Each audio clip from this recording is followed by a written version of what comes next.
नमस्कार, आप देख रहे हैं इंडिया डेली। आपके साथ मैं हूं किरण। यूक्रेन जंग पर अब ट्रंप फंस गए हैं। जी हां, देखें कि अमेरिका के राष्ट्रपति डोनाल्ड ट्रंप कई जंगों को रुकवाने का दुनिया भर में दावा करते हैं, लेकिन रूस और यूक्रेन की जंग को नहीं रुकवा पा रहे। और ऐसे में देखिए, ट्रंप ने रूस यूक्रेन जंग को खत्म कराने की भविष्यवाणी पहले ही कर दी थी, लेकिन ट्रंप की ये कोशिश उस समय नाकाम हो गई जब रूस यूक्रेन के बीच में शांति वार्ता फेल हो गई है।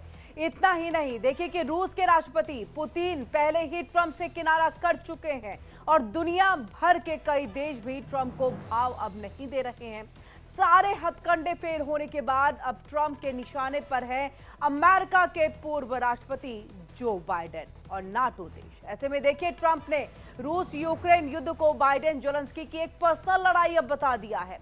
उन्होंने ये कह दिया है कि नाटो देशों की रणनीति पर अब हम सवाल उठा सके हैं, क्योंकि नाटो देश जो है वो रूस से तेल खरीदते हैं। और ऐसे में अब ये सवाल उठता है कि नाटो देशों में जीतने की प्रतिबद्धता बहुत कम है, कमजोर है नाटो देश। ये तमाम सवाल, तमाम आरोप जो है वो डोनाल्ड ट्रंप ने लगाए हैं। अब ऐसे में देखिए, ट्रंप ने नई चाल चलते हुए नाटो देशों से चीन पर भारी भरकम टैरिफ लगाने का प्रस्ताव भी उनके सामने रख दिया है। एक चिट्ठी लिखी है, एक पत्र लिखा है और ऐसे में ट्रंप ने नाटो देशों से यह कहा है कि 100% टैरिफ लगाना चाहिए। ट्रंप का मानना है कि टैरिफ लगने पर रूस पर असर होगा और युद्ध रुक जाएगा। कुल मिलाकर के अगर ये देखा जाए तो ट्रंप अपनी ही चाल में फंसते हुए दिखाई दे रहे हैं और रूस यूक्रेन युद्ध, ट्रंप इसमें जो है बुरी तरह फंस चुके हैं।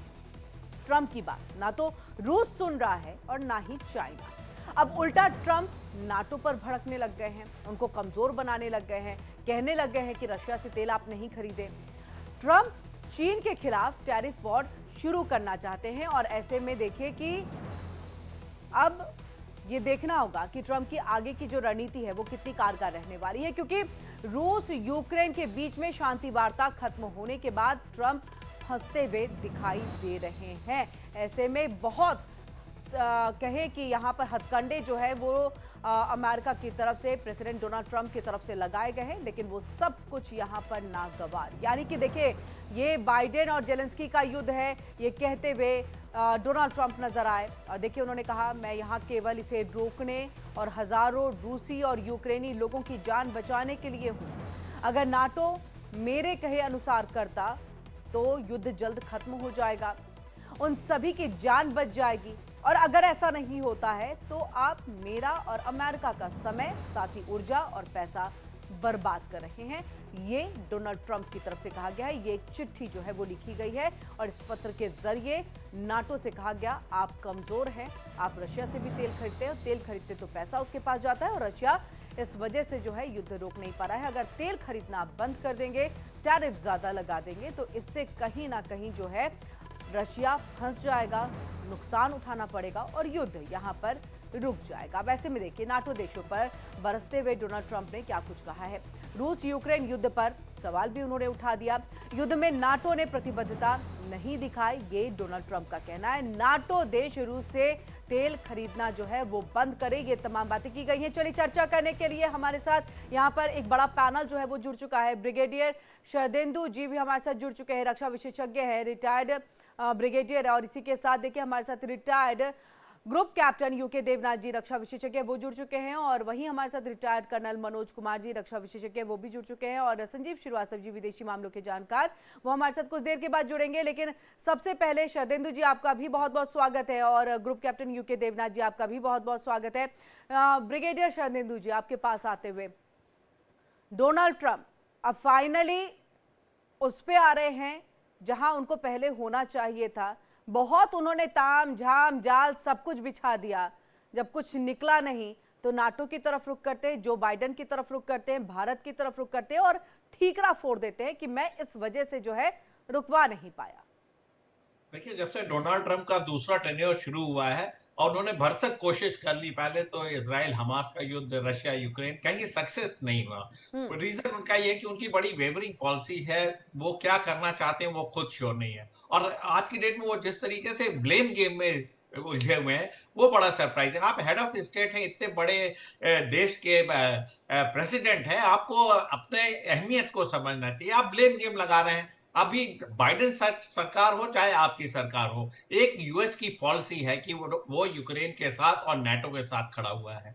और जब रशिया की बात आती है तो सारे के सारे एक सुर में बात करते हैं, लेकिन जब से आप आए हैं, आपने नाटो को भी डिस्क्रेडिट किया। आप यूक्रेन के जो प्रेसिडेंट है जेलेंस्की से आपने कैसे ओवल मीटिंग की, वो भी पूरे विश्व ने देखा है। तो आप खुद श्योर नहीं है। आपने अलास्का में मीटिंग की, B2 बॉम्बर उड़ाए उनके स्वागत में, हम्म। लेकिन रिजल्ट निकला सिफर। आपकी खुद की पॉलिसी नहीं है, आपके दिमाग में क्लैरिटी नहीं है कि आप क्या करना चाहते हैं। आपको तमाम आपके जो सजेशन देते हैं, आपके जो मिनिस्टर्स हैं, वो उनकी आप बात सुनते नहीं हैं। आप अपने इकोनॉमिक सैंक्शन से रशिया पे असर नहीं डाल पाएंगे। इस चीज को डोनाल्ड ट्रंप को समझ लेना चाहिए। आप जो बाइडेन को ब्लेम कर लीजिए, आप नाटो को ब्लेम कर लीजिए, तमाम देशों को ब्लेम कर लीजिए, लेकिन इसकी सतह में अगर कोई रीजन है तो वो है अमेरिका। अमेरिका जिस दिन चाहेगा इसमें सीज फायर हो सकता है। आपको कुछ नहीं करना है, यूक्रेन की मदद खत्म कर देनी है, और साथ में जर्मनी, फ्रांस और इंग्लैंड, इटली को समझाना है कि सीज फायर से ही रास्ता निकलेगा।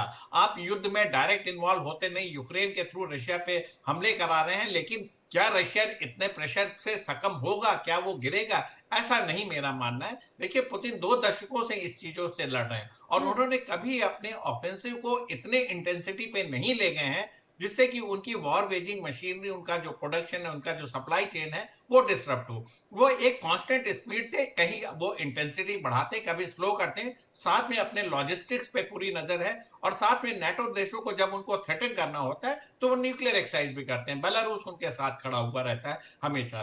तो वो आज की डेट में रशिया देखिए 2 फ्रंट पे लड़ाई लड़ रहा है। एक जी। तो यूक्रेन के साथ लड़ रहा है, जो कि ब्लैक सी का इलाका है, जिसे सदर्न बोलते हैं, ये ईस्टर्न यूरोप की तरफ। और दूसरा वो बाल्कन नेशन, बाल्टिक सी में देखिए वो भी वो एक्सरसाइज करता है। वो जब 2 फ्लैंक पे अपने पोस्चरिंग कर रखा है और अपनी सेना को तैनात कर रखा है, तो यूक्रेन में अगर वो पिटता हुआ नजर आएगा तो वो फिनलैंड और लिथुआनिया की तरफ से हमले करना शुरू कर देगा। अगर वो वहां पे नहीं हमले करता तो यूक्रेन पे के अपने उसने ऑपरेशन रिस्ट्रिक्टेड कर रखा है। इस चीज को डोनाल्ड ट्रंप बहुत अच्छे से समझते हैं। इस चीज को वो पकड़ नहीं पाए हैं, लिहाजा उनकी जो इम्पेशंस है, वो घबराए हुए हैं और बार बार ब्लेम करते हैं। कभी चाइना के ऊपर टैरिफ लगाने की बात करते हैं, हिंदुस्तान के ऊपर ब्रिगेडियर उन्होंने लगा रखा। श्रद्धेंदु जी, और आपने अभी अपनी बातों में इस बात का जिक्र किया कि अगर युद्ध रुकवाना है, आप यूक्रेन को सप्लाई बंद कर दीजिए, हथियार देने की जरूरत ही नहीं है। यही इजराइल के साथ भी, सप्लाई बंद कर देते ईरान पे कोई हमला हो ही नहीं पाता, युद्ध खुद ब खुद चीजें जो है वो रुक जाती।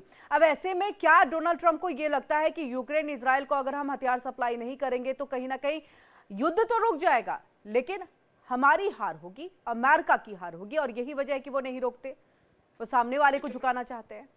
देखिए, मेरा मानना है कि अगर आप पीस के प्रवक्ता बन रहे हैं, आपको पीस का नोबेल पुरस्कार चाहिए, तो आपको खुद इस वॉर से हटना पड़ेगा। हम्म। आपको सुपर अंपायर की भूमिका में आना पड़ेगा। जब आप वॉरिंग फैक्शन का हिस्सा बन जाएंगे तो आप युद्ध विराम नहीं करा पाएंगे। आपके जो इंटेंशन होंगे उसको लोग सस्पेक्ट करेंगे। तो आप अपने आप को इस युद्ध से डिटैच करिए, एक बिग ब्रदर के रोल में जाइए और दोनों को टॉक टेबल पे लाइए, दोनों हम्म। फैक्शन को मजबूर करिए कि वो आप टॉक टेबल पे लाएंगे तो एक लॉन्ग लास्टिंग पीस होगी। यहाँ पे ये लैक करते हैं। आपका मीडिएशन सक्सेसफुल नहीं होगा जब आप यूक्रेन की लगातार मदद करते रहेंगे। आज की डेट में नाटो देश भी आपकी नहीं सुन रहे हैं। इंग्लैंड, फ्रांस, जर्मनी, जब आपने उनको वॉशिंगटन में बुलाया था, जेलेंस्की से बात करने जा रहे हैं, तो आप उनके प्रेशर में आ गए, और हम्म। आज भी आप उनके प्रेशर में है। लिहाजा आप टाइम टू टाइम बोलते रहते हैं कि आप नाटो को सब सपोर्ट करेंगे कम वॉट में, लेकिन आप ऑयल कहते नहीं खरीदिए। यूरोप का देखिए 50% ऑयल देखिए रशिया से आता था, अब उसमें गिरावट जरूर हुई है, लेकिन ये तो बड़े बड़े देश है, छोटे देशों की जो एनर्जी रिक्वायरमेंट वो पूरी हो नहीं रही है। हम्म। लिहाजा आप अपने आप को युद्ध से अलग करें। सबसे पहला फॉरमोस्ट चीज ये है, आप पुतिन से अपने रिश्ते अच्छे बताते हैं, लेकिन बार बार उनके पर्सनल अटैक करते हैं। रशिया को भी कहते हैं कि हम लेसन सिखाएंगे, लेकिन इकोनॉमिक सैंक्शन लगा के, टैरिफ लगा के आप रशिया को प्रेशराइज नहीं कर सकते हैं। हम्म। आपका प्रेशर पॉइंट है यूक्रेन। यूक्रेन से आप देखिए मिनरल डील करते हैं, लेकिन उसको हथियार सप्लाई करते हैं, लेकिन वहां जान माल के लिए आप बयान देते हैं, लेकिन आपका कोई कॉन्क्रीट स्टेप नहीं है। आपको दोनों से बात करनी पड़ेगी, आप इंडिविजुअल लोगों से नहीं बात कर सकते। और नेटो को भी आपको एक तरीके से प्रेशराइज करना पड़ेगा। 3.5 साल से युद्ध चल रहा है, आप हम्म। 3.5 साल में अगर युद्ध का कोई रिजल्ट नहीं निकला तो आगे कैसे निकलेगा, ये मेरा कहने का मतलब है। जी। और रशिया ने देखिए अपने सारे रिसोर्सेज को जाया नहीं किया है, उसने एक बहुत ही बैलेंस डिफेंसिव पोस्चर बना रखा है और बड़ी लड़ाई की भी तैयारी में है, जिसमें वो न्यूक्लियर न्यूक्लियर डेटरेंस की बात करता है, न्यूक्लियर थ्रेट देता है नाटो देशों को, जिससे कि इंग्लैंड, फ्रांस, जर्मनी इस युद्ध से दूर रहें। पोलैंड में देखिए 19 ड्रोन फायर किए और वो डिटेक्ट भी हो गए, लेकिन आज की डेट में उनकी नाटो कंट्रीज की यह हिम्मत नहीं कि रशिया पे अटैक कर दें, क्योंकि रशिया के पास बहुत बड़ा आर्सेनल है न्यूक्लियर वेपन, और युद्ध एक नए लेवल पे जाएगा। हम्म। सबको सहूलियत है आज नहीं, की और डेट में वेस्ट। पुतिन ने तो कह भी दिया अगर नाटो देश बाकी सम्मिलित होते हैं इस युद्ध में तो ठीक है, खामियाजा तो भुगतना पड़ेगा। और ये आज नहीं, कम से कम मुझे लग रहा है 1 साल पहले ही ये चेतावनी जो है वो पुतिन ने दे दी थी।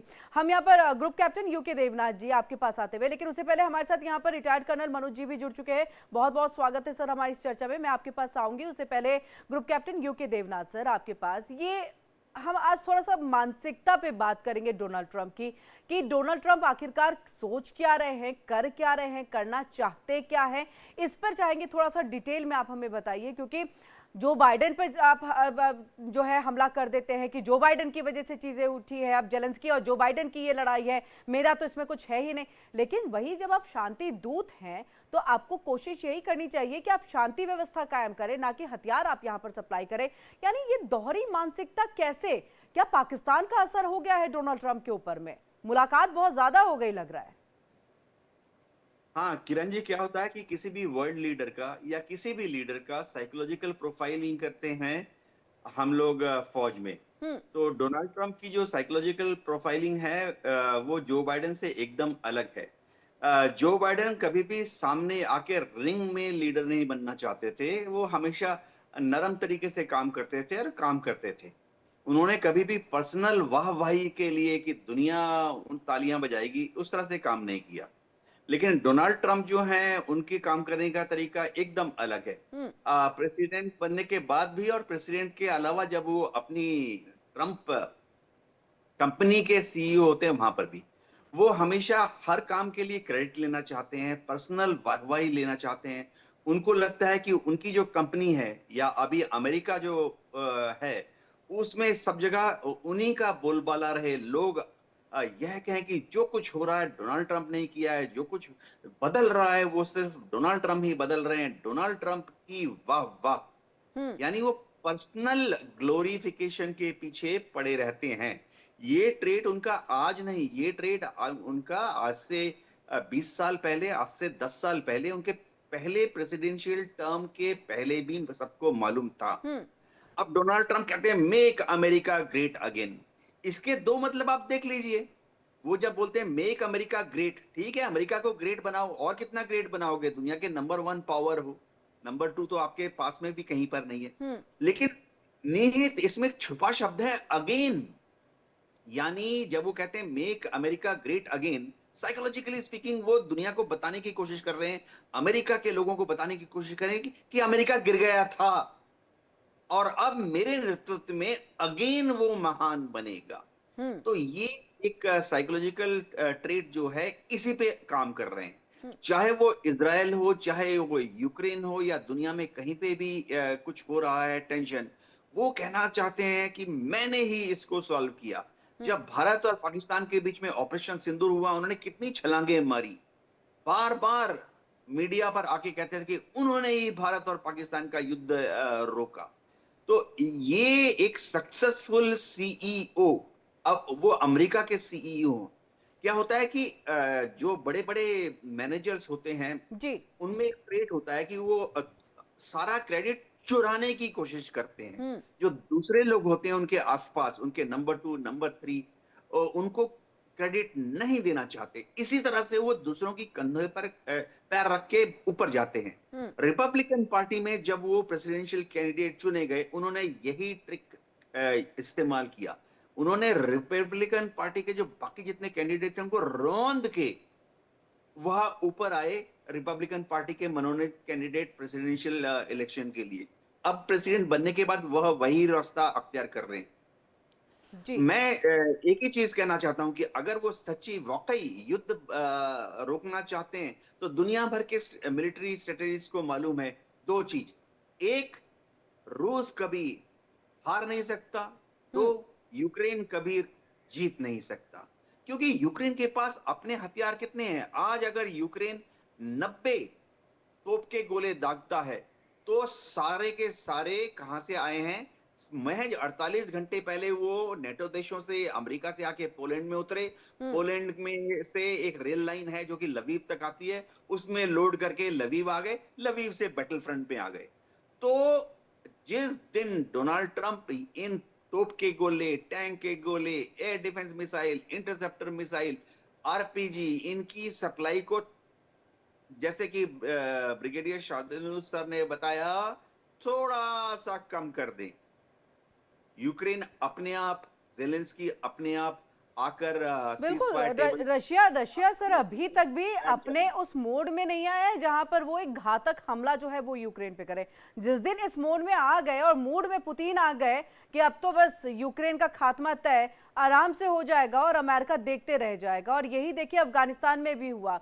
भले ही वहां से छोड़ करके आ गए, तालिबान ने कैसे कब्जा कर लिया और वहां के लोगों की क्या स्थिति है। हम यहाँ पर कर्नल मनोज सराफ का रुख करते हुए, अब जो नाटो देशों को चिट्ठी लिखी गई है, ये कहा गया, एक तो ये कह रहे हैं कि आप कमजोर हैं, आप भी एक वजह हैं जो यूक्रेन और रशिया का युद्ध जारी है, और साथ ही कह रहे हैं आप भी तेल खरीदना बंद कर दे। अमेरिका भी तो खरीदता है सर, बहुत खरीदारी अमेरिका भी तो रशिया से करता है, अमेरिका क्यों नहीं? ऐसे में अब लग रहा है कि नाटो देश भी, क्योंकि यूक्रेन कहीं ना कहीं देखिए अब अमेरिका की बात कम, हमने देखा है कि जेलेंस्की जाते हैं किस तरह से उनकी एक बहसबाजी जो है वो हो जाती है डोनाल्ड ट्रंप के साथ। रशिया मानने को तैयार नहीं, कल ही उनका आ गया कि गुलाबी चश्मे से तो अब हम इस युद्ध को खत्म करने से रहे, अब हम जो चाहेंगे हम वही करेंगे। भारत ऑलरेडी नाराज है, तो अब ऐसे में नाटो देश की भी नाराजगी आ सकती है कि आप खुद खरीद रहे हैं, हमें मना कर रहे हैं, हमें कमजोर कह रहे हैं। देखिए, इसमें कई बातें हैं जो आप लोगों ने अभी अपनी रिपोर्ट में भी दिखाया। जी। सबसे पहले तो मैं आपको बताऊं कि जो तेल तो तेल है, एलएनजी एंड पीएनजी सबसे ज्यादा कौन खरीद रहा है? यूरोपियन यूनियन ही खरीद रहा है, और उसके वो मजबूर है वो खरीदने के लिए। जहां तक तेल की बात है, तेल में भारत से पहले, भारत से ज्यादा टर्की खरीदता है, चाइना खरीदता है, और भी बहुत सारे देश खरीदते हैं। हम तो 5वें नंबर पे आते हैं ऑयल इंपोर्ट में। और जैसे मैंने आपको बताया, पूरा यूरोपियन यूनियन जो उनका पीएनजी है और एलएनजी सबसे ज्यादा वही खरीदते हैं, और उस पर उनकी उनकी वो है, डिपेंडेबिलिटी है, तो उसको तो नकारा नहीं जा सकता। और एक और भी बात कही जा रही है बहुत पहले से, कि युद्ध शुरू हुई इसलिए हुआ कि जो जर्मनी की इकोनॉमी बहुत तेजी से बढ़ रही थी और उसके खिलाफ कुछ ना कुछ करना था। और देखिए, कोई ना कोई एक फ्रंट, चाहे वो डोनाल्ड ट्रंप हो, जो बाइडेन हो, या बिल क्लिंटन हो, या जो भी आए, ओबामा है, कोई ना कोई एक युद्ध का फ्रंट ये हमेशा अमेरिकन जारी रखते हैं। आपने देखा होगा, कभी भी इनका जो मिलिट्री इंडस्ट्रियल कॉम्प्लेक्स है उसको ये लोग फीड करते रहना देना चाहते हैं, और ये हमेशा होता रहा है। डोनाल्ड ट्रंप ने तो ये भी कहा था कि मैं अगर आया प्रेसिडेंट बनूंगा तो 2 दिन में ये युद्ध खत्म कर दूंगा। बिल्कुल। कहाँ हो पाया? और ऐसी बहुत सारी बातें वो अनर्गल बातें कर जाते हैं। जैसे उन्होंने कहा कि भारत और पाकिस्तान के बीच में कश्मीर का मुद्दा हजारों साल से चला आ रहा है। इनको तो कोई ब्रीफ ही नहीं करता, ऐसा लगता है। इनकी जो बातें हैं, और उनको कोई मतलब शर्म लिहाज भी नहीं होती कि कोई गलत चीज बोल के उसको दोबारा रिपीट भी करते हैं। जी। जैसा और उन्होंने सर, कहा मैं बार-बार थोड़ा कहा, सा यहाँ पर कि देखिए पाकिस्तान ने भी कह दिया कि हमारे पास तेल का खजाना है और वहां का रुख कर रहे थे। बलूचिस्तान के नेता ने बताया वो तो हमारा है, यानी ये स्थिति है जो आप अभी जिक्र कर रहे थे। और देखिए ना, अभी क्रिप्टो की बात करिए। क्रिप्टो के नाम पे जो उन्होंने एक अपना क्रिप्टो करेंसी जारी की है ट्रम्प की कंपनी ने, उसको लेके पाकिस्तान में जिस प्रकार से उन्होंने पाला बदला है, और केवल भारत में नहीं, और विभिन्न जो इनके जो अमेरिकन जो फॉरेन पॉलिसी है उसको किस प्रकार से उन्होंने रौंद के रख दिया है, ये पूरा विश्व जान रहा है। और कितने एम्बेरस हो रहे हैं अमेरिकन। मेरी बातचीत होती है कुछ मित्रों से वहां पर, जी। बहुत बहुत एम्बेरसमेंट है उनके देश में ट्रम्प को लेके, ट्रम्प की नीतियों को लेके, उनके बयानों को लेके। तो ये कोई बहुत सरप्राइजिंग नहीं है कब क्या बोल दे वो किसी भी वक्त। जी जी, बिल्कुल सरप्राइजिंग नहीं है यहाँ पर। और ऐसे में देखिए कि अच्छा, इससे ये एक आपने जो कहा है, एक फ्रंट जो है वो ऑलवेज खोल के रखते हैं जहाँ पर ये युद्ध वाली स्थिति, क्या सिर्फ इसलिए क्योंकि हम जानते हैं कि सबसे ज़्यादा आर्म्स का अगर कोई व्यापार करता है तो वो है अमेरिका, यानी बाकी देशों में बेचना। पाकिस्तान नंबर 1 पे, अफगानिस्तान, तालिबान, सबको। तो ऐसे में यही वजह है कि ये यूक्रेन और इसराइल को भी युद्ध देते हैं, ये आर्म्स जो है वो सप्लाई करते हैं। पैसा कितना मिलता होगा पता नहीं, क्योंकि जो स्थिति है यूक्रेन की, क्या पे कर पाते होंगे? अच्छा, मेरे से पूछ रहे हैं तो मैं बताता हूँ। इसमें दो तीन बातें हैं, केवल मिलिट्री इंडस्ट्रियल कॉम्प्लेक्स नहीं, जहां पर युद्ध होता है उसके बाद जो आप पुनर्निर्माण का कार्य है वो भी अमेरिकन कंपनी बड़ी तत्परता से करती है हर जगह। पहले डिस्ट्रॉय करती हैं, फिर वहीं पर पुनर्निर्माण का काम शुरू करती हैं, और उसमें भी अमेरिकन हमेशा आगे रहते हैं, और यही तरीका है उनके पैसे कमाने का। जी ब्रिगेडियर शरदेंदु जी, आपके पास इस चीज़ को समझने की कोशिश, क्योंकि अभी हम देख रहे थे दोबारा से नाटो देश को जो चिट्ठी जो लिखी गई है और कहा गया है कि आप जो है प्रतिबंध लगाएं और तेल नहीं खरीदें। हम ब्रिटेन को देख रहे थे, ब्रिटेन ने जो है प्रतिबंध को एक बार फिर से जो है लागू कर दिया है रशिया के ऊपर में। वो सारे जो बैरियर्स है वो लगा करके रखे, तेल की सप्लाई भी वो वहाँ से नहीं। तो अब ऐसे में क्या ब्रिटेन अमेरिका से ज़्यादा समझदार निकला यहाँ पर कि उसे क्या करना है क्या नहीं करना है उसे पता है और उसी तरफ से कदम उठाता है? अमेरिका के प्रेसिडेंट डोनाल्ड ट्रंप को पता ही नहीं है कि उनको क्या करना है। भारत को खींच लेते हैं 50% टैरिफ लगा के, फिर पीछे हट जाते हैं।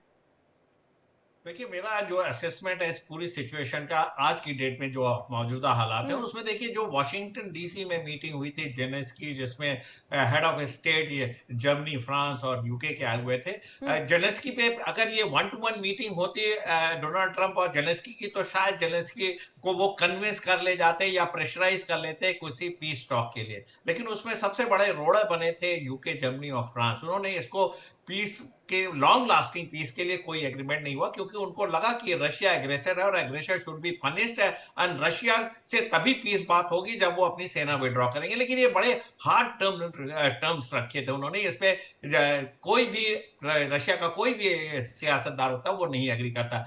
आज की डेट में जो मेरा असेसमेंट है इस पूरी सिचुएशन का, यूरोप बहुत बड़ा रोड़ा बना हुआ। यूरोप के ये 3 और 4 देश जो समृद्धशाली देश हैं, उन्होंने यूक्रेन को अपना मोहरा बना रखा है, क्योंकि उनको डर है कहीं अगर यूक्रेन गिर गया और कहीं ना कहीं रशिया ने वहां विक्ट्री हासिल कर ली, तो इसका इन्फ्लुएंस उन तमाम यूरोपियन नेशन पे पड़ेगा जिनके ऊपर आपने प्रेशराइज कर रखा। उनको गैस एनर्जी रशिया से नहीं लेने दे रहे हैं, उनकी इकोनॉमिक स्थिति ठीक नहीं है, वहां पे स्टैग्नेशन है, तमाम तरीके के यूरोप में जो आर्थिक दशा है उससे वो जूझ रहा है। तो मेरा मानना है कि वो एक कंसोलिडेटेड फ्रंट प्रेजेंट करना चाहते हैं थ्रू वॉर इन यूक्रेन, जिससे कि रशिया का प्रभुत्व उसी इलाके तक सीमित रह जाए। देखिए, जब नाटो का एक्सपेंशन हुआ था यूनिफिकेशन और जर्मनी के बाद, तो ये देखिए डोर स्टेप तक पहुंच गया था रशिया की। इसी वजह से देखिए युद्ध की शुरुआत हुई, क्योंकि यूक्रेन ने भी मंशा जाहिर की थी नाटो में, और वो आज भी उस स्टैंड को मेंटेन किए हैं। समय के साथ उनको अपने स्टैंड को बदलना पड़ेगा, पीस के लिए जाना पड़ेगा। 3.5 साल से आपने युद्ध में कोई रिजल्ट निकला नहीं। और दूसरा, जब जहां तक रशिया के इन्फ्लुएंस की बात है यूरोप में, तो यूरोप में एक तरीके का बड़ा साइकोलॉजिकल फीलिंग है, जो अपने आप को वो रशिया से सुपीरियर मानते हैं। वो नहीं चाहते कि रशिया के इन्फ्लुएंस यूरोपियन नेशन में पड़े, क्योंकि वो एक सुपीरियर क्लास है। एक तो साइकोलॉजिकल फैक्टर ये है, दूसरा यह है कि जो तमाम तरीके की चीप एनर्जी है, वहां से जो माइग्रेशन है रशिया से, वो डरते हैं कहीं यूरोप में बढ़ेगा तो यूरोप में जो एक्चुअल यूरोपियन है उनका प्रभुत्व कम होगा। और तीसरा, जो इकोनॉमिक पावर के रूप में अगर रशिया उभर के आता और मार्केट पूरा यूरोप का कैप्चर कर लेता, तो उससे भी वो सशंकित है। तो लिहाजा उन्होंने रशिया को चेक करना है। और ये जो लड़ाई है, देखिए, first world war, second world war हमेशा से हुई है और यूरोप की धरती पर हुई है। आज भी वो वही दशा कंडे का प्रस्तुत कर रहे हैं, जिससे कि वहां पे लड़ाई की संभावनाएं बढ़ी हैं। तो इसमें देखिए यूके, फ्रांस, जर्मनी, इनको अपने सोच में बदलाव लाना पड़ेगा। यही जर्मनी है, ईस्ट और वेस्ट जर्मनी में डिवाइड हुआ था, ईस्ट जर्मनी में अलग तरीके की रिजीम हुआ करती थी, वो सारी चीजें लोग भूले नहीं है। और फ्रांस का प्रभुत्व, जर्मनी का प्रभुत्व इस पूरे इलाके में डोमिनेट किया फर्स्ट वर्ल्ड वॉर से पहले। First world war, second world war में जर्मनी उभर के सामने आया, लेकिन हार कहां हुई? हार दोनों की, चाहे नेपोलियन रहे चाहे सेकेंड वर्ल्ड वॉर हो, वो हारे हैं रशिया की धरती पे जाके। जर्मनी का डाउनफॉल शुरू हुआ जब वो सेकेंड वर्ल्ड वॉर में कीव में हमला करने गए और वहां से उन्होंने हार का सामना शुरू किया। तो कहीं ना कहीं एक हिस्टोरिकल बैकग्राउंड भी बड़ा प्ले करता है यूरोप की हिस्ट्री में। लिहाजा वो नहीं चाहते कि रशिया का प्रभुत्व इस इलाके में आए, और इसलिए उनका बड़ा स्ट्रांग स्टैंड है। नहीं, तो ये प्रभुत्व क्या है, ये यूक्रेन के युद्ध से कम किया जा सकता है रशिया का? और दूसरी चीज ये भी कि क्या थर्ड वर्ल्ड वॉर की तरफ हम आगे बढ़ रहे हैं शरदेंदु सर? देखिए, मेरा मानना है कि यूक्रेन को मोहरा सबने बना रखा है। पहले अमेरिका यूज करता रहा जब जो बाइडेन सरकार थी, और जो अमेरिका ने तमाम नाटो कंट्रीज को एक तरीके से वीकेंड किया। उनकी डिफेंस की जिम्मेदारी ली, उनके यहाँ अपने न्यूक्लियर आर्सेनल डिप्लॉय किए, वेपन डिप्लॉय किए, एयर डिफेंस सिस्टम डिप्लॉय किए। लेकिन जब से देखिए डोनाल्ड ट्रंप आते कहते हैं नहीं अब मेरा नाटो से कोई बहुत ज्यादा वो नहीं है, मैं हथियार भी उनको 10% टैरिफ लगा के दूंगा, सब अपने अपने डिफेंस की क्या जो बंदोबस्त है वो खुद करें। लिहाजा आज की डेट में जो नाटो कंट्रीज हैं, specially all this develop and छोटे बड़े कंट्री जो नाटो के सदस्य, सबने अपनी अपनी सुरक्षा का जिम्मा ले लिया। उनके यहाँ भी डिफेंस प्रोडक्शन और डिफेंस की ड्रिल, कॉम्बैट ड्रिल शुरू हो गई है। और साथ में 3 देश फ्रांस, जर्मनी और इंग्लैंड, उन्होंने अपना डिफेंस का प्रोडक्शन शुरू कर दिया। फ्रांस तो यहां तक कहता है कि वो अपनी सेना भी यूक्रेन में भेजेगा, क्योंकि उन्होंने रशिया की इन्फ्लुएंस को रोकना है। अगर उन्होंने ट्रूप्स का कमिटमेंट यूक्रेन में किया तो रशिया ने देखिए बहुत क्लियर कट सिग्नल दिया कि it will be taken as a target, वो उसको भी डिस्ट्रॉय करेंगे अगर यूक्रेन की धरती में नाटो की सेना अगर आती है। और यही थ्रेट वो फिनलैंड को भी देते हैं, लिथुआनिया को भी देते हैं। हंगरी एक उसमें थोड़ा सेंसिबल कंट्री लग रहा है, वो अपने आप को टाइम टू टाइम विड्रॉ करता रहता है और वो कुछ ना कुछ प्रो रशियन स्टेटमेंट देता है। लेकिन पोलैंड आज की डेट में बिल्कुल अलग हो रखा है, वो बिल्कुल नाटो और यूरोप के नेशन की जो लैंग्वेज है वो बोलता है, जिसमें यूके और फ्रांस, जर्मनी शामिल है। तो जी। ओवरऑल अगर कमिटमेंट हुआ ट्रूप्स का और रशिया ने नाटो के जो सैनिक हैं उनके ऊपर हमला किया, तो एक युद्ध अलग लेवल पे जाता जा रहा है। एक चीज उनको बड़े क्लियर कट तरीके से समझ लेनी चाहिए, रशिया नाटो कंट्रीज, ये 4-5 जो कंट्रीज का मैंने नाम बताया, जी। उनको युद्ध से दूर रखता अपने न्यूक्लियर डेटरेंस की वजह से। उसके पास इतना बड़ा न्यूक्लियर वेपन्स का और हथियारों का जखीरा है कि वो अमेरिका को भी बीट करता है। ये उसकी सबसे बड़ी बड़ी बार्गेनिंग पावर है। इसी के तहत वो बेलारूस में देखिए टैक्टिकल न्यूक्लियर एक्सरसाइज भी करता है। और आज की डेट में जो बेलारूस में एक्सरसाइज चल रही, बहुत क्लियर कट सिग्नल है कि हम एक फ्रंट पे युद्ध नहीं लड़ रहे हैं, हमने दूसरा फ्रंट भी अपना एक्टिवेट कर रखा। और ये फ्रंट लिथुआनिया और फिनलैंड की तरफ जाता है, जो बाल्टिक नेशन में। और बाल्ट आज की डेट में आर्कटिक जो ओशन में एक्सरसाइज चल रही है, उसने अपने नॉर्दर्न थिएटर की जो नेवल फ्लीट है उसको भी उसमें इनकॉर्पोरेट किया है, एयरफोर्स को इनकॉर्पोरेट किया। तो एक बहुत बड़ी एक्सरसाइज बेलारूस और आर्कटिक ओशन में हो रही है, उसको भी मद्देनजर रखना होगा। आप लगातार यूक्रेन यूक्रेन करते रहिए, हम दूसरा फ्रंट खोल लेंगे और उसमें हम बहुत स्ट्रांग है, वहां पे आपका मोबिलाइजेशन नहीं डिप्लॉयमेंट कम है, छोटे छोटे कंट्री हम उनको अंडर इन्फ्लुएंस लेंगे। तो अल्टीमेटली हार तो नाटो कंट्रीज की ही होती हुई नजर आ रही है। चाहे आप यूक्रेन फ्रंट ले लीजिए, चाहे आप साउथ वेस्टर्न फ्रंट ले लीजिए, वहां भी रशिया स्ट्रांग है। तो तो एक यूके बहुत बड़ी रणनीति है जी। जिसमें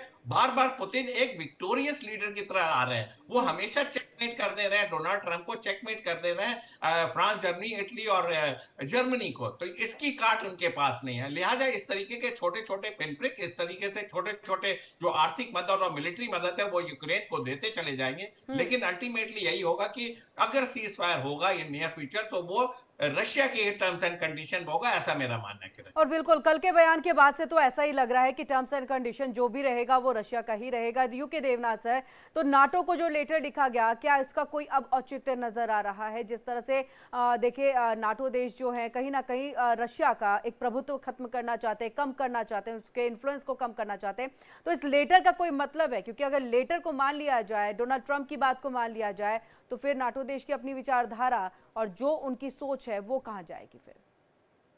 किरण जी, नेटो देश जो हैं वो डोनाल्ड ट्रंप को सुनते हैं और फिर सुन के एक कान से सुन के दूसरे कान से निकाल देते हैं।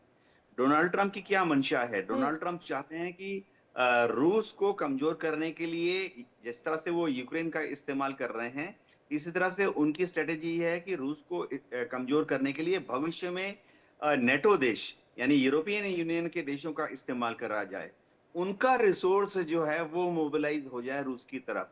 तो वो बार बार बहुत जोर दे रहे हैं, पहले टर्म में भी इस टर्म में भी, कि नेटो देश जो है अपने जीडीपी का महज 2% या उससे थोड़ा कम शायद इस्तेमाल करते हैं डिफेंस की तरफ, वो उसको बढ़ा के 5% कर दें ना। किसी भी यूरोपियन देश के लिए या किसी भी देश के लिए अपनी जीडीपी का 5% मोबिलाइज करना डिफेंस के लिए असंभव है। युद्ध की स्थिति में ही ऐसा किया जाता है। अब नेटो देशों को एक चीज और मालूम है कि कुछ भी हो जाए, फिलहाल रूस जो है सीधा नेटो देशों पर आक्रमण नहीं करेगा। रूस जो यूरोपियन यूनियन को नेटो देशों को धमकी देता है, वो धमकी बहुत क्लियरली समझना पड़ेगा कि अगर नेटो के देशों ने रूस पर हमला किया तो फिर रूस अपनी न्यूक्लियर आर्सेनल का इस्तेमाल उनके खिलाफ करेगा। दूसरी चीज रूस ने बहुत क्लियर कर दी है कि अगर नेटो देश अपनी फौज को यूक्रेन की जमीन में डिप्लॉय करेंगे, तो फिर रूस उसको यूक्रेन का ही फौज का हिस्सा समझकर उस पर हमला करने के लिए फ्री है। हम्म। यानी रूस कह रहा है बार बार कि वो सीधा नेटो देशों के मिलिट्री एसेट्स पर फिलहाल हमला नहीं करेगा। अब क्या नेटो देश यूक्रेन के युद्ध में घुसना चाहते हैं? नेटो के सारे देशों में विरोधी जो पॉलिटिकल पार्टीज हैं वो बहुत स्ट्रांग है। वहां पे सब देशों में ट्रू डेमोक्रेसी है। कभी 49% से ये पार्टी जीत जाती है, कभी 51% से वो पार्टी जीत जाती है। और जितने विरोधी दल हैं फिलहाल सारे के सारे यूरोपियन देशों में, वो कभी भी नहीं चाहेंगे कि उनके अपने ट्रुप्स, क्योंकि वहां पे वो फौज को या जवानों को जवान नहीं समझते। और इतने छोटे छोटे देश हैं, उनकी आर्मी बड़ी बड़ी है, तो सबको लगता है कि फौज नहीं है, वो तो मेरा ही बेटा है, मेरा ही पति है। तो कोई नहीं चाहता कि उसके पिताजी या उसके भाई यूक्रेन में डिप्लॉय हो जाएं। ये मनोस्थिति समझनी पड़ेगी हम्म। कि यूरोपियन देश जो हैं वो सारे पश्चिमी देशों में फौज को अलग से नहीं देखा जाता। फौज को सबको नजर आता है कि फौज तो मेरा ही परिवार है, मेरा ही चचेरा भाई और मेरे ही मामा फौज में है। तो कोई अपने चचेरे भाई मामा को नहीं भेजना चाहता यूक्रेन। अगला इलेक्शन वो हार जाएंगे। बिल्कुल। इन देशों में क्या अब तो होता सर वो भी दिखने लग गया था कि यूक्रेन में जेलेंस्की ने ये कहा था हर घर से जो है सिविलियंस भी हैं, वो भी अब सेना में जो है भर्ती हों क्योंकि हमें जरूरत है सेना की। और ऐसे में काफी लोगों को ट्रेन भी किया गया था, उठा उठा करके भी ले गए थे। तो ये स्थिति बनती हुई दिखाई दे रही है। देवनाथ सर कंप्लीट करिए अपनी बात को। हाँ, तो इन देशों में क्या होता है, युद्ध लड़ना जो है वो एक सोशल रिक्वायरमेंट मानी जाती है। हम्म। लेकिन कोई भी देश नहीं चाहता क्योंकि ये इन सब देशों में क्या होता है, जो कुछ डिसीजन युद्ध के बारे में लिया जाता है वो अगले इलेक्शन को दिमाग में रख के किया जाता है। इटली तो एक ऐसा देश है, वहां 500 वोट 300 वोट से हारते हैं और जीतते हैं। प्राइम मिनिस्टर सिलेक्ट हो जाते हैं इटली में 700 वोट से जीतकर। और वहां पर अगर इन्होंने गलती से भी किसी भी रूलिंग जो पॉलिटिकल पार्टी है इन देशों में, अगर उन्होंने अपने ट्रुप्स को, जो कि आम जनता समझती कि मेरा ही बेटा है, मेरे ही पिताजी हैं, उनको अगर यूक्रेन भेज दिया युद्ध लड़ने के लिए, तो फिर वो हार जाएंगे। और यही उनकी foreign policy towards Ukraine dictate कराता है। जी किरण जी। कर्नल मनोज सर आपके पास इस बात को, क्योंकि देखिए जो बात शरदेंदु सर और यूके देवनाथ सर ने भी की कि ना नाटो जो है वो डायरेक्टली रशिया पे हमला करेगा, ना रशिया नाटो देशों के ऊपर में करने जा रहा है। चेतावनी भले ही दे दी गई कि अगर आप साथ देंगे या खुले तौर पर समर्थन करेंगे तो हम जो है आपके ऊपर हमला कर सकते हैं, लेकिन ऐसा होगा नहीं आने वाले। तो क्या यूक्रेन इस बात को नहीं समझ पा रहा है कि बीच में तो मैं फंसा हूं? सिर्फ नाटो में सम्मिलित होने को लेकर के ये पूरा युद्ध जो है वो छिड़ गया था। उसके बाद से अभी तक चीजें ना आप सम्मिलित हो पा रहे हैं और ना आपको वो प्रोटेक्शन चीजें मिल पा रही हैं। आपको छोटे मोटे आर्म्स जरूर मिल पा रहे हैं ताकि आप अपने आप को सिर्फ बचा करके रख पाए, लेकिन देश का क्या? क्यों जेलेंस्की इस बात को नहीं समझ पा रहे हैं कि मैं अपने देश को खत्म कर रहा हूं? देखिए, मैं यहाँ पर थोड़ा उद्धृत करूंगा। जी। जॉन मर्शहाइमर एक प्रोफेसर हैं, बहुत ही नामी प्रोफेसर अमेरिकन यूनिवर्सिटी के। उनके मुताबिक केवल 3 ही कारण है विश्व में जहां भी कुछ भी युद्ध हो रहे हैं, उसके 3 ही कारण हैं। और कारण ये हैं एक्सपेंशन ऑफ ईयू का एक्सपेंशन, नेटो का एक्सपेंशन, और तीसरा फैनिंग ऑफ ऑरेंज रेवोल्यूशन, हर जगह रेजिम चेंज करना। ये अमेरिकन सरकार की फितरत रही है। और ऐसी भी रिपोर्टें हैं कि कम से कम 165 देशों में इन्होंने अभी तक रेजिम चेंज किया है अमेरिकन ने, चाहे परोक्ष रूप में या प्रत्यक्ष रूप में। तो ये अगर आप इस काले सच को अगर आप समझ पाएंगे तो इससे ये निकलता है कि अमेरिकन अपने हित के लिए किसी भी देश को बर्बाद करने के लिए तैयार रहते हैं, चाहे देश कैसा भी हो। और मित्रता के रूप में जो रूस ने तो कर्नल मनोज जी, क्या ये युद्ध जो है अमेरिका इसमें अपना बेनिफिट सिर्फ देख रहा है? एब्सोल्युटली, उसमें कोई शक ही नहीं है। और जिस प्रकार से डोनाल्ड ट्रंप ने अमेरिकन नीतियों को उलट के रख दिया है, उसमें तो बिल्कुल साफ नजर आ रहा है कि एक तरफ वो बात करते हैं ट्रंप मेरे बड़े अच्छे दोस्त हैं, उनके ऊपर आरोप भी लगते हैं कि उन्होंने रशिया की मदद ली थी पहले टर्म में जब चुने गए। और फिर अब देखिए उत्तरी कोरिया जाते हैं, वो वहां पे बोलते हैं कि मैं उनको अपना दोस्त बनाऊंगा। कितनी तरह की चीजें करते हैं लेकिन कुछ होता नहीं है। उसका फल अच्छा नहीं निकलता है। लेकिन एक बात और ध्यान में देने की है कि अभी कुछ दिन पहले रिपोर्ट आई थी कि पोलैंड में 16 ड्रोन अटैक हुए हम्म।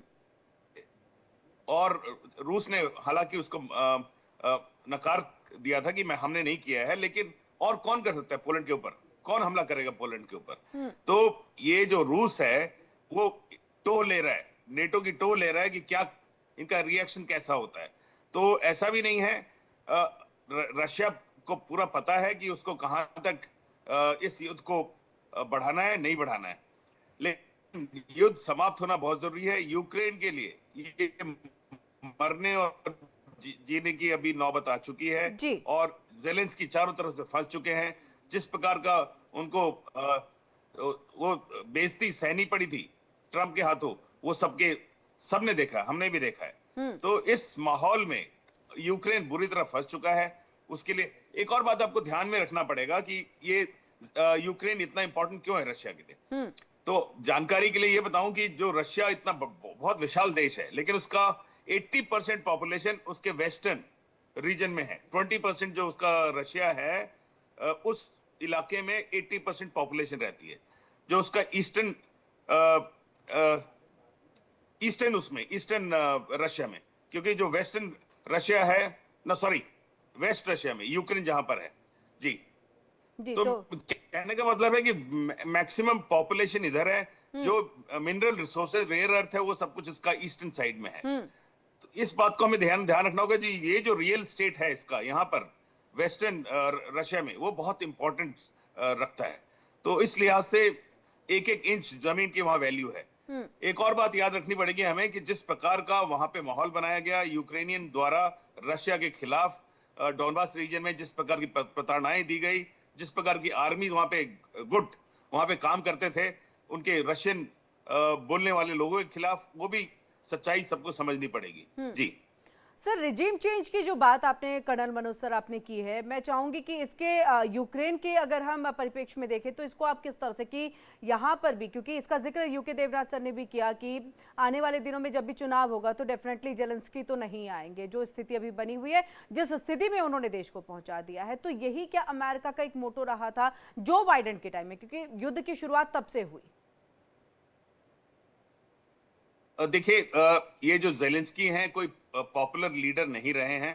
अमेरिका में पढ़े, ऐसा कहा जाता है कि इनको CIA के द्वारा ट्रेनिंग दी गई शुरू से, और इस रोल के लिए इनको तैयार किया गया कि रशिया के खिलाफ जो अमेरिकन जो नीतियां थी उसको लागू करने के लिए इनको एक मोहरा बनाया गया।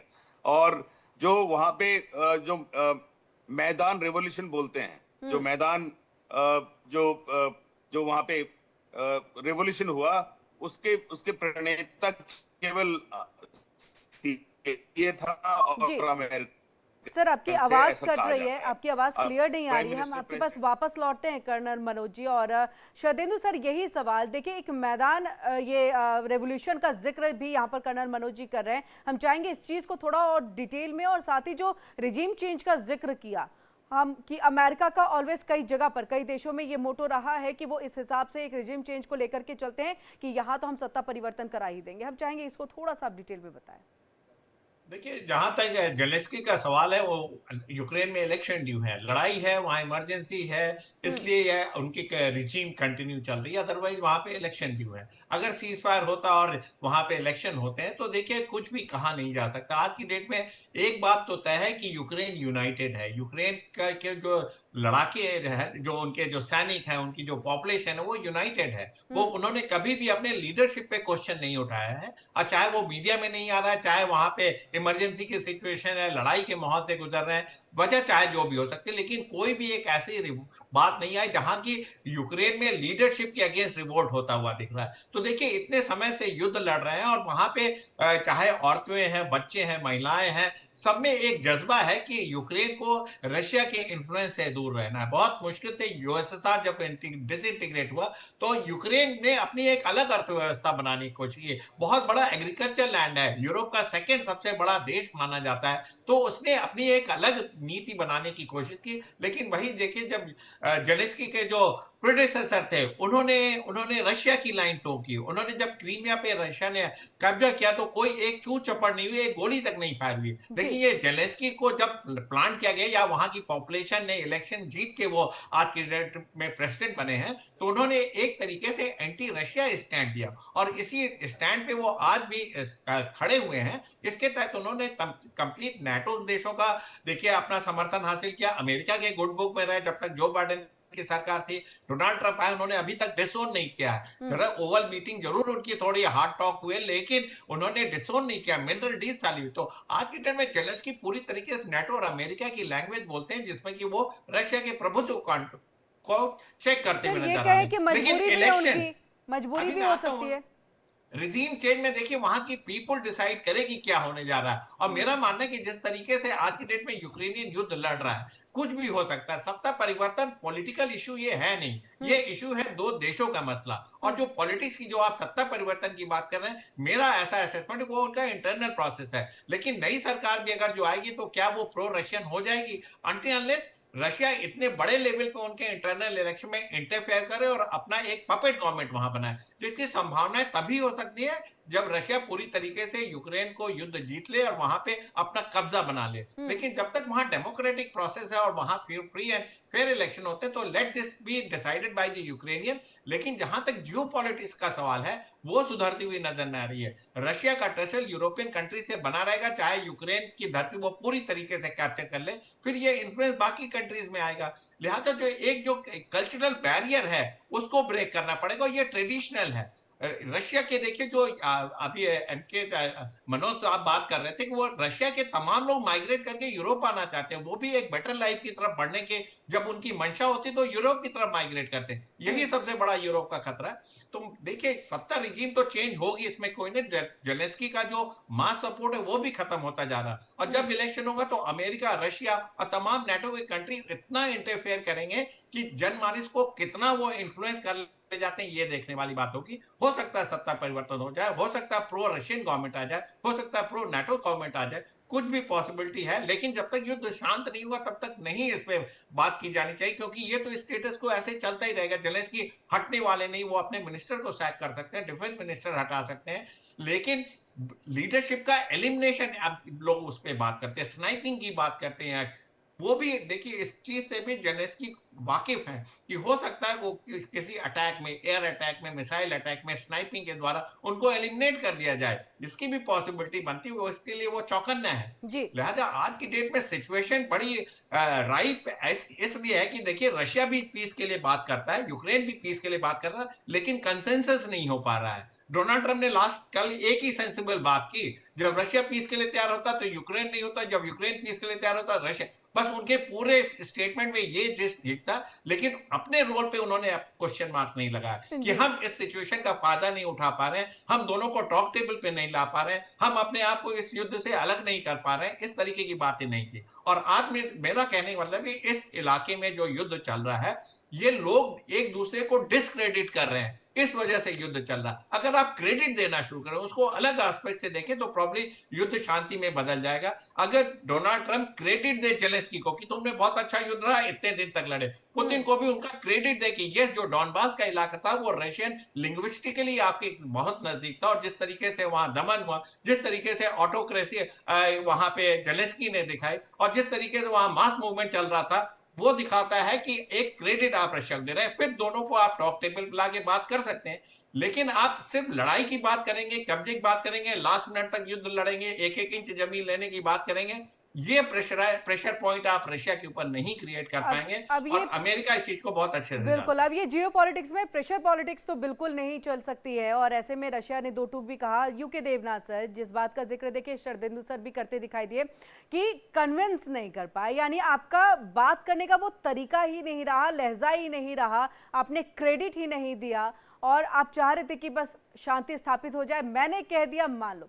लेकिन चलिए अब इसमें तो बैकफुट पर अब डोनाल्ड ट्रंप भी आ गए हैं, उन्होंने तो कह दिया मैं नहीं करा पा रहा हूं। अब आगे क्या? डोनाल्ड ट्रंप की कोई और रणनीति होगी, स्ट्रैटेजी होगी, या फिर अब फुल्ली जो है वो छोड़ देंगे इस युद्ध को कि जिस भी लेवल पे ये जाए अब हमारा कोई कनेक्शन नहीं? क्या ऐसा भी हो सकता है?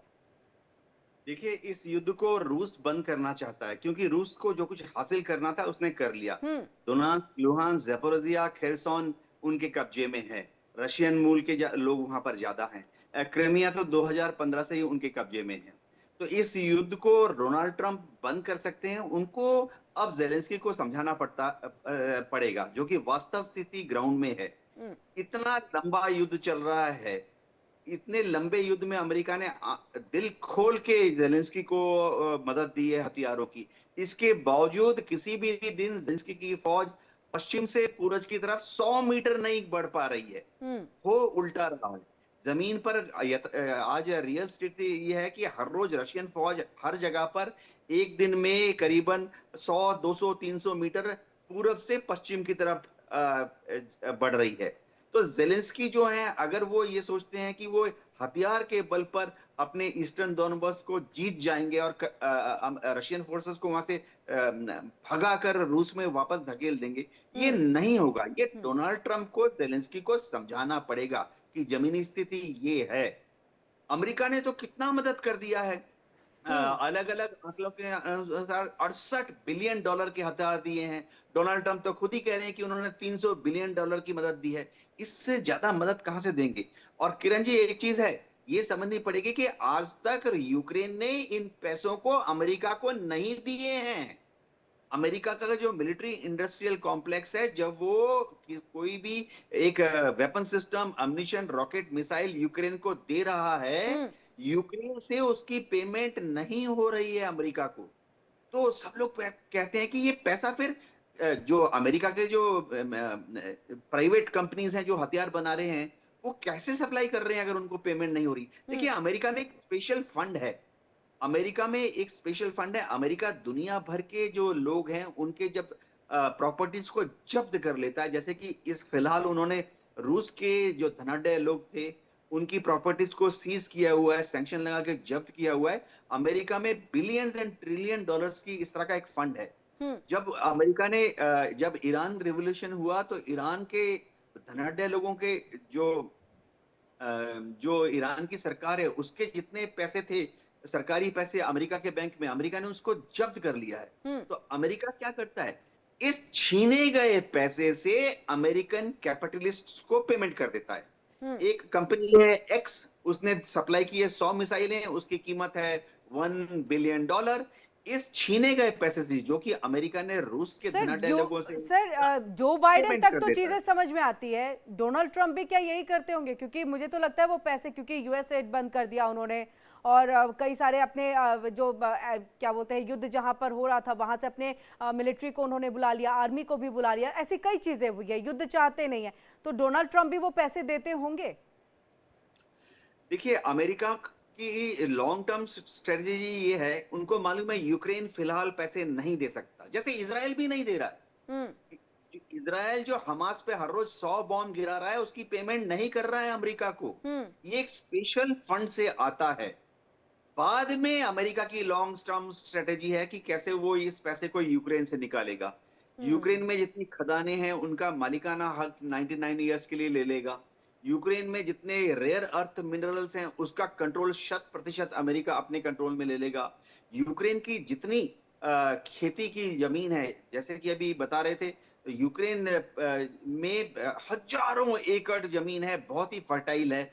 उसको अमेरिका अमेरिका के धनाढ्य लोग आके खरीद लेंगे या लीज पर ले लेंगे। जी। तो अमेरिका का एक खास तरीका है जो कि उन्होंने परफेक्ट, जर्मनी के ऊपर जो खर्चा किया उन्होंने, वो लास्ट उन्होंने जर्मनी से पैसा कब खींचा?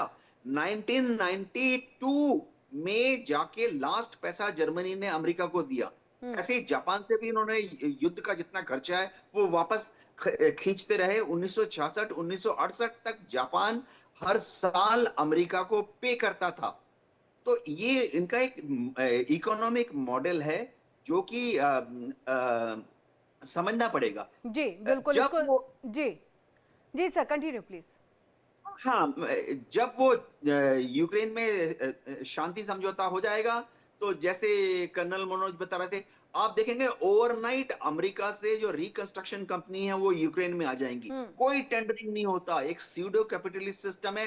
जेलेंस्की को बोल देंगे कि मेसेस XYZ उस हाईवे का निर्माण करेगा, मेसेस ABC उस 100 मंजिले मॉल का निर्माण करेगा, फलाना फलाना कंपनी तुम्हारा डैम बनाएगी, फलाना फलाना कंपनी तुम्हारे जो डैमेज हो गया है थर्मल पावर प्लांट में उसको रिपेयर करेगी। और आप देखेंगे ओवरनाइट अमेरिका से 1000 बुलडोजर, 500 एक्सकेवेटर, 600 क्रेन्स शिप्स में भर भर के यूक्रेन में पहुंच जाएंगी। और अगले 10 साल 20 साल तक जो ये रिकंस्ट्रक्शन होगा, इसका सारा प्रॉफिट खींच कर अमेरिका में जाएगा। जी जी बिल्कुल। कर्नल मनोज जी, आपके पास इस बात को क्योंकि हमने इजराइल और ईरान का युद्ध भी देखा था और हमने देखा है ना उसमें कोई जीता ना हारा, पता भी नहीं चला हुआ क्या। B2 बॉम्बर अमेरिका की तरफ से छोड़ा जाता है, वो अपनी जीत का दावा करते हैं, इजराइल अपनी जीत का दावा, ईरान भी अगर हम देख ले तो वो भी किसी और एयरबेस पर जो है हमला करके कहते हैं हमने तो यहाँ पर ज़्यादातर अमेरिका के एयर फाइटर्स प्लेन है तो यहाँ पर इसलिए हमने हमला कर दिया है, तो वो अपनी एक अलग जीत का दावा करते हैं। क्या यही यूक्रेन और रशिया वाले में भी होना चाहिए, जहाँ कोई जीतेगा नहीं, हारेगा नहीं, हर कोई जीतेगा सिर्फ अपने अपने नज़र से?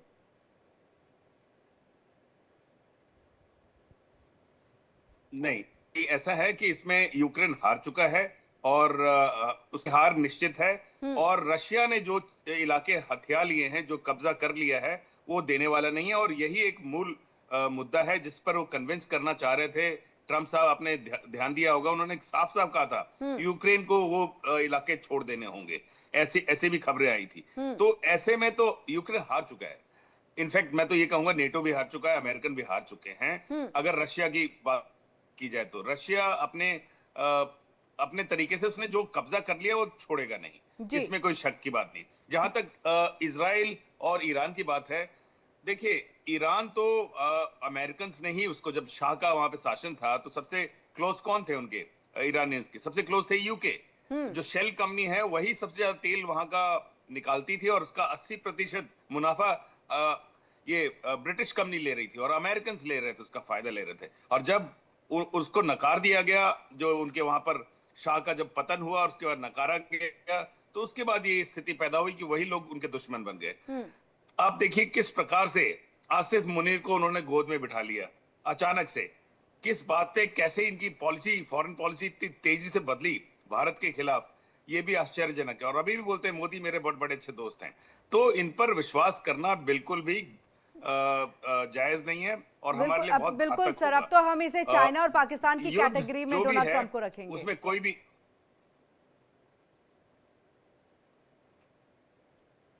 Sir continue please sir. वही कह रहा हूं कि डोनाल्ड ट्रंप ने, पहले टर्म में ऐसे नहीं थे, पहले टर्म में इन्होंने काफी अपने लोगों को की बात सुनी होगी, लेकिन सेकेंड टर्म में इनको मालूम है यही एक लास्ट मौका है, बिकॉज इसके बाद ये चुने भी नहीं जा सकते जी। तो इनकी पॉलिसीज बहुत ही जी बिल्कुल। ब्रिगेडियर शरदेंदु जी, सर आपकी आवाज कट रही है, हम लौटते हैं आपके पास। ब्रिगेडियर, जो बात यहाँ पर कर्नल मनोज जी ने की है कि हार चुका है यूक्रेन, नाटो, अमेरिकन, तो इस पे आप बताइएगा कितने एग्री आप कर रहे हैं और अब नेक्स्ट स्टेप डोनाल्ड ट्रंप का क्या हो सकता है सर, 30 सेकेंड्स में सर।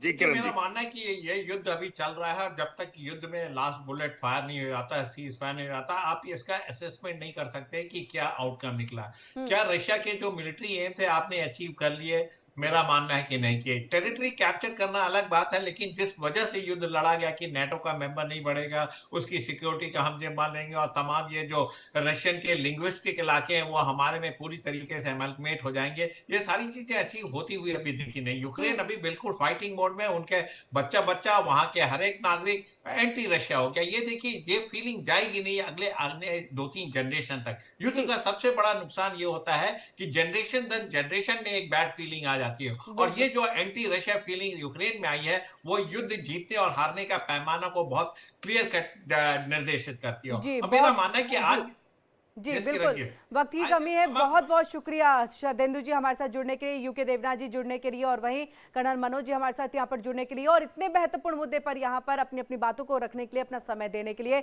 शुक्रिया। रुक रहे एक छोटे से ब्रेक के लिए।